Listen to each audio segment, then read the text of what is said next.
Welcome back to Voices of Vayana, the podcast where we dive deep into the unique stories of individuals who are shaping the future of our company and beyond. I'm your co-host Rashmie Raghavan. And I'm your co host Akshaya Shankar. Today, we're excited to have with us Manish Gadia, the Global Head of Emerging Technology Platforms at Vayana. In this episode, we go beyond the surface level conversation and explore the power of adaptability and uncover his passion for environmentalism and reading. But we don't stop there. We also discuss the role of technology in promoting financial inclusion and the exciting future of supply chain finance. Join us as we embark on an inspiring and thought provoking journey with Manish. So sit back, grab your headphones, and join us for a conversation that's honest, inspiring, and human. This is Voices of Vayana, our stories in our voices.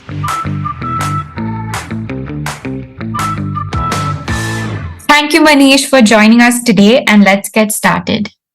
Can you tell us a little bit about your background, like your schooling, your university days, to your early first job, and to what exactly you do at Vayana now? So again, thank you both for inviting me. Very excited to be talking to both of you, and who would not want to talk about themselves. Okay, so with respect to me, I've always been Bombayite, me Mumbaikar as people call it. The only part of my life where I spent non-Bombay was after doing my MBA from KJ Somaya Bombay. I took a transfer to Bangalore where lifestyle departmental stores was setting up their first shop. So I went on to, you will not believe, be a merchandiser for baby stuff. I was supposed to be buying diapers and all. And that was my first role in Bangalore and my first year outside Bombay. After that, I joined HSBC and I've been with banking for about 20 years now. Over the last 5, 6 years, a ground reality that every company would be a tech company. Every bank would be a fintech. That kind of grew in me, and which is where I started interacting with a lot of fintechs. One such fintech was obviously Vayana, which I used to interact as my role in DBS. I used to head the fintechs, digital partnerships, as well as the small and medium enterprises from a transaction banking perspective. And that is where me and Ram got talking, me and Vinod got talking from an organized bank to a startup. And that is where Vayana happened.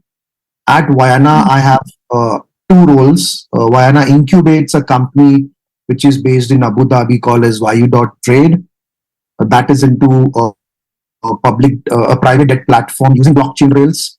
At the same time, in India, I head Vayana's emerging tech platforms division. So that division, basically, we're trying to create platforms by being early adopter of emerging technologies such as tokenization, platforms using central bank digital currency rails. Can we take up emerging technologies to the bottom of the pyramid, financial inclusions? Right, right. These are some of the emerging technology platforms that we are working on as part of my role. Another question I had kind of just came up in my mind when you were talking about you got into HSBC by accident, right? But when you came into the banking industry or rather the financial industry, you've just been there and continued. So that I wanted to ask, how has your notion of a dream job, right, evolved from either when you were in college to when probably you were in your first job to right now? So, I mean, very interesting questions. Actually, answering this question during interview, I've not been selected because I am pretty much vocal about what I think, and I've been answering them, in a non-conventional way. So I'll tell you. So when growing up back in graduation, I did my graduation from Narsi Monji College. Even post graduation, my dream job was no job at all. I wanted to be an entrepreneur. I believed in India's story. I said, okay, India's gonna, at the cusp of being taking the flight. I'll be able to be more successful if I choose entrepreneurship. Even the projects which I did in MBA was geared towards entrepreneurship. The thought process that we've been taught in MBA about, and this is why I get rejected interview. There is nothing called as a 5-year plan. Okay, there is nothing called as a 10-year plan. The industry is so dynamic now. You can't plan for tomorrow. You need to have a plan for, let's say, a few years, but you need to Got be it. agile and be adapting every day. Live in the day, plan for it, but be always be ready to adapt. And which is where I took the decision of adapting and joining a proper organized industry, and that is where HSBC happened. And since then, I've lived in the flow. I've been in transaction banking because I like it. I started with supply chain finance. I got a movement to cash management, which is digital banking side of transaction banking. I did stint in trade finance as well, and here I am doing, from the tech side, a stint in somewhat related to transaction banking. So that's been the chronological order of my dream job. It keeps on changing. That's really interesting, Manish, and something like just the insights that you've been saying about how while having a plan is necessary, adaptability is so important. I think that insight was really very interesting for me, especially. So, just going on the lines of insights, I wanted to ask you what inspires you in terms of your insights? Like, is it something you read or just ruminating on observations? So I've been a voracious reader. Okay, so I read a lot. The passion has gone to such extent that I've been called an encroacher at my home. Houses in Bombay are so small, but my book tally is now about 500 books. So even in Bombay, I have a full-fledged library. I happen to make whatever I read. I don't, because I should not forget. I make a very small half pager or a one pager synopsis out of it. That okay, this is what I take home from reading this particular content, and I put it somewhere in my house. So whenever, I mean, if at all you guys have to come to my house, if at all you guys have to use my washroom, you will never see any furniture. All my furnitures are covered with snippets of the contents which I've read and kind of understood through the books. Pretty much it's reading which inspires me and gives me the new idea. If I don't read, I'm not able to think. Okay, there are some times where even after reading, I don't get inspired, I don't get my ideas. I go back to the drawing board, which is I take few days off, I go to forests, and bang on, the thinking starts. So this has been a process and which has worked for me over the last 2 decades. And I think from this, I mean, I've learned that there's a lot more to you than your role at Vayana. And something that I've read up about is your involvement in the Save RE movement. So I just wanted to know, can you tell me what that movement is and what it means to you? I would break that question into two parts. So first is more to me than just the work. In fact, as there's more to everyone than just the work, and rightfully it should be. When you work for a startup, creativity forms a very important part of it. In fact, whenever I interview people, I tend to ask questions beyond work as well. What you do in your free time? How do Yeah. you spend your weekends? Okay, the reason being, only if you're able to cut off, you're able to spend some time on creative part, would you be able to bring that to work as well? So Correct. I mentioning about my visit to forests, I've taken up wildlife photography for over last 10, 15 years, and I've taken to the such extent that one vacation a year, 7 to 8 days, I go to very extreme conditions. Maybe I spend time in Spiti with snow leopards. Maybe I'll try to trace a red panda in Nepal. So that's what keeps me going and brings that creativity at work. Now, because of this comes the second part of question, which is you talked about my involvement in Save RA. So during the weekends, I used to go bird photography, bird watching Oh, at a nearby park called as Save RA. It's not a park, but it's an extension of Sanjay Gandhi National Park. And we formed a kind of a group, okay, who would try to plant there, try to clean that particular area. And one fine day, we came across 5 different plans of state government to be completely annihilating that green zone, which is very limited in Bombay. So they had plans of metro shed, they had plans of 6 lane highway, they had plans of a tunnel, they had plans of a zoo. Imagine getting rid of a forest and putting up a zoo there. And that is where we decided that okay, we all of us need to do something, and we formed Save RA. For about 5 years, we could prevent a lot of activities from happening in RA. In fact, we managed to successfully declare RA as a eco-sensitive zone as well. So it's another type of satisfaction when you gain success in something which is beyond work, which is your passion. So at the moment, I'm not involved in saving RA. I've completely focused on other activities such as writing a book on my photography vacations. That's Yeah. really interesting. And yeah, so moving on, Manish, we hear this phrase which is fail faster, learn faster. So I just wanted to know if you can share an instance where where you had to quickly pivot and change course to achieve a particular goal. Instead of pointing out one such instance, I can say the role that we in Vayana we are doing currently is we are targeting sectors which is blue sky or completely new for Vayana. We are targeting technologies where we are early adopter. Some of them are proven technologies. Some of them we have taken the bait in to prove it whether it will be successful or no. We are targeting markets which are completely new to Vayana from a geography perspective. Okay. At the same time, I believe in adage that the word POC should not exist.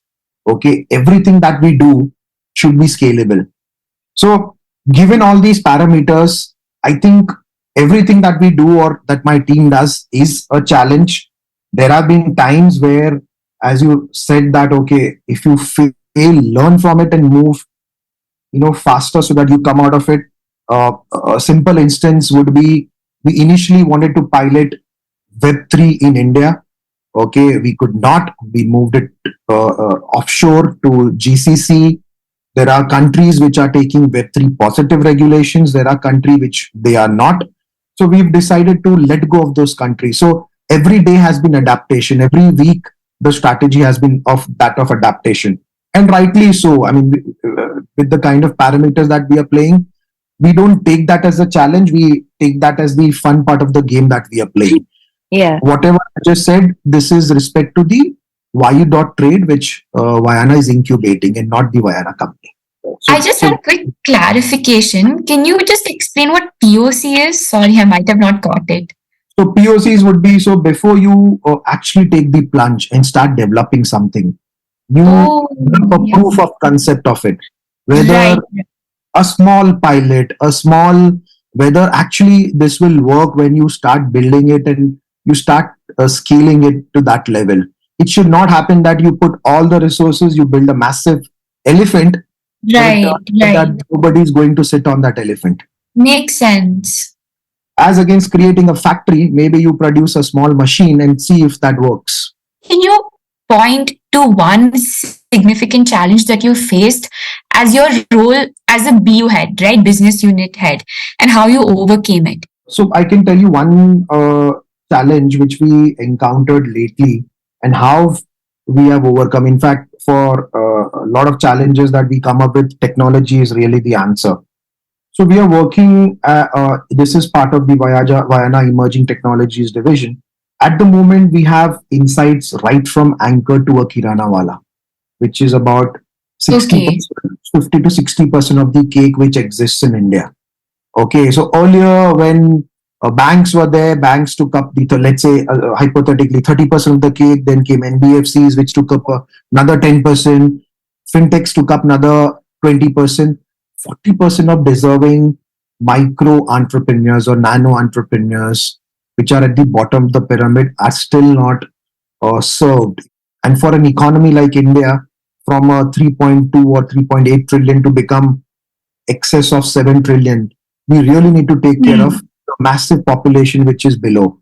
Unless micro entrepreneurship develops, you can't think about economy. And this is the situation, Akshaya and Rashmie, across the world. The bottom pyramid people usually are at the lower end. So, how do we, when we started going back to the drawing board as to how do we cater to, obviously, I cannot reveal the entire plans, but what I can reveal is the areas which people are plundering is distribution as well as convenience. In Okay. India, people say 28 different states. I would say every 250 kilometers, the country changes. That is how difficult or that is how diverse our country is. lately chat GPT is into the foray.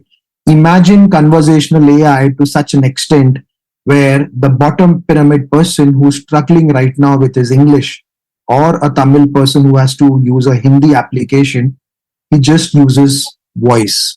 So instead of actually typing, he says in his local language, let's say a Tamil or let's say a Malayali dialect, an action, and he's able to use and get finance. So, so the convenience part of it goes away with the technology. And this was one particular instance where we were struggling as to how we can really go back to the drawing board and can make our proposition really scalable and really convenient for the last mile, who may be uneducated, who may perhaps be have taken up a smartphone just now. So using technology, we are able to solve that predicament. So, Manish, just building on your answer about, micro entrepreneurs, and you spoke about technology and solving for issues for everybody. Just want to understand a little bit about your perspective on this. So, can you tell us a little bit about the role of technology when it comes to financial inclusion in India? And I know you spoke a little bit about it in your previous answer, but if you can tell us a little more about this. So, Akshay, so I'll just build up on what I just said Yes. last. I gave an example of how voice can really make a proposition compelling for the bottom pyramid. What lot of things that lately have been coming from a technology perspective, at least from India. The action is geared towards financial inclusion. So you would have heard me speaking or me just mentioning word central bank digital currency. Yes. Okay, that again you would be hearing a lot in every day very soon. That particular technology is also going to be geared up for financial inclusion. So at the moment, the bottom pyramid people, which I'm talking about, where financial inclusion is much needed, it's a cash-based economy. Okay, a lot of them, about 300 million of them use feature phone. They don't have access to smartphone. A lot of them may not even have a phone at all. There may be just one phone per household.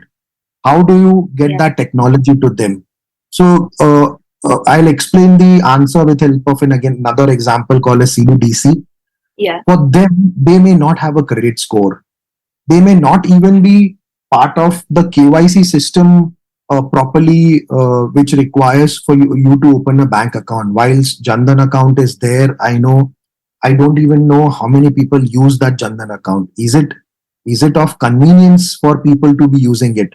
So what we are proposing in one of the use cases to RBI is allow us to open a CBDC wallet uh, with light KYC so that we can go really bottom and make people use CBDC as against cash.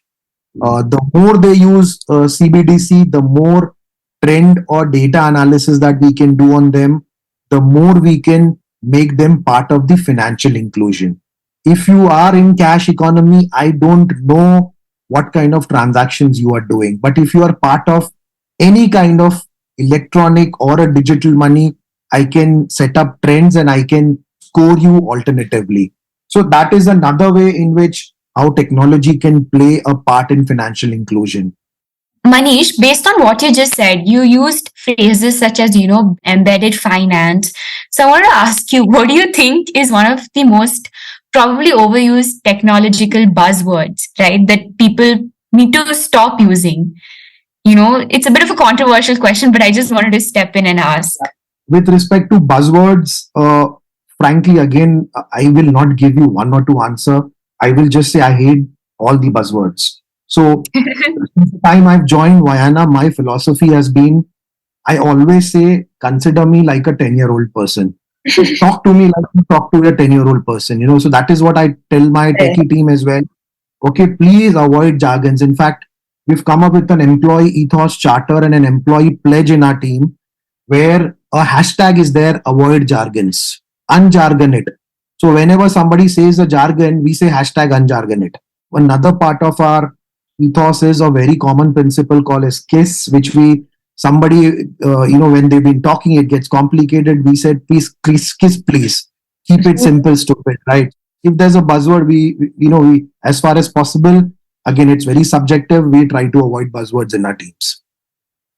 Fair. No, I think this was really funny, which is a very good segue into our next part of the podcast, which is our game. Which for this episode, our game for today is Never Have I Ever. Manish, have you heard of the game? But Just heard about it. okay. I'm a very curious person, so No, no whenever worries at all. ask me, So it's a bit of a party game, but we've made it more office friendly. So Rashmi and I will read out sentences and we'll say never have I ever and then say something. So never have I ever skipped breakfast. And if you have, you will say I have. And if you haven't, you will say yeah, never have I ever. So the first never have I ever is never have I ever had to explain supply chain finance as a concept to someone who thought it was something completely different. no, so I mean, this is part of my job. It's Yes. every day. Now supply chain has become buzzword, but trust me, back in 2006 to 2011, people did not know what even supply chain was. So it was part of my everyday activity. I had to repeat this 10 times a day. Fair. So you have. So it'll be in million times I've explained what supply chain is. The next question I have is, never have I ever thought of a way to solve a work related problem at an odd hour of the night. This is a story of every day. Our CEO's wife hates me because I have a habit of SMSing Ram at 2 a.m. or perhaps 6 a.m. in the morning. So even trust me, this is not just on weekdays, even on Saturday and Sundays. So what you're asking me is the story of my life every day. Yes. The next one is never have I ever sent a text message to the wrong person. Oh, I have. In fact, I was once bad mouthing my boss, Oh my and in God. Oh no. the message went to my boss. But again, the relationship between me and my boss has always been cordial. We understand that, okay, deep down in heart, I don't mean it. So in 5 minutes itself, it was patched and the message was calmly deleted. Okay. Okay, that's actually, yeah, it seems like a bitter moment just turned sweet. And I think this is relates to the next question I want to ask you. Never have I ever received a compliment from my superior that made me feel emotional or warm hearted. Oh, I don't. My relationships, I never have received so far. Okay, I know deep they like Oh, me, but the relationship with me and my all my bosses for over 20 years has been very frictional. Okay, they are more scared of me, so which is where they are scared of even complimenting me. But during appraisals and all, they've been very kind to me. I No think you need to worries. explain to that to us a little bit more. What do you mean they're scared of you? Yeah. So just to put things in context as to why typically my bosses want to maintain an arm's length with me is, I've taken the meaning of delegation literally. Usually Hmm. delegation is top down, but for me it is down top as well. So whenever my boss calls me, more often than not, I would give them to work for them to do as well. Okay, and I've been demanding. So I not just push my team, I push my ecosystem as well. So my peers, my bosses as well. So just like I push people for targets, I push my bosses also to support me and create that platform for me. So the better they are away from me, the it's sound for them. So that is what I meant by they getting scared of me as well. Yes. So the next one is never have I ever spilled food or drink on my work attire at work. Actually, I have. In fact, I've lost two laptops in DBS because one of them ate an orange juice, another, I think, some khichdi. Thankfully, it has never happened in Vayana. I think Vayana laptop is needing some orange juice very soon. Vitamin C for immunity. Yeah. Right. The next one I have is, never have I ever had to Google something related to my job that I should already know. So again, unfortunately, the job which we I am in currently, nothing happens without Google. So Google is the default screen in my laptop. The moment I open my laptop, it's Google which opens, and more often than not, it will be what 25 to 50 times I would have Google stuff every day. I don't claim to be knowing everything. In fact, I'm a learner every day, and Google Touchwood has been a good teacher. The last one, this is, which is, never have I ever used a work related excuse to get out of a social engagement. The questions that you guys have chosen are completely anti-Manish. So I do that all the time.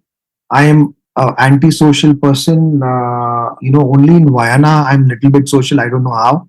Most of the parties in HSBC, DBS, I was always missing. Most of my personal part, in fact, I'm antisocial to the extent that I don't even go to work parties. Forget about personal parties. Yeah. So at personal toward when I have to go to weddings or any social engagements, it'll be work.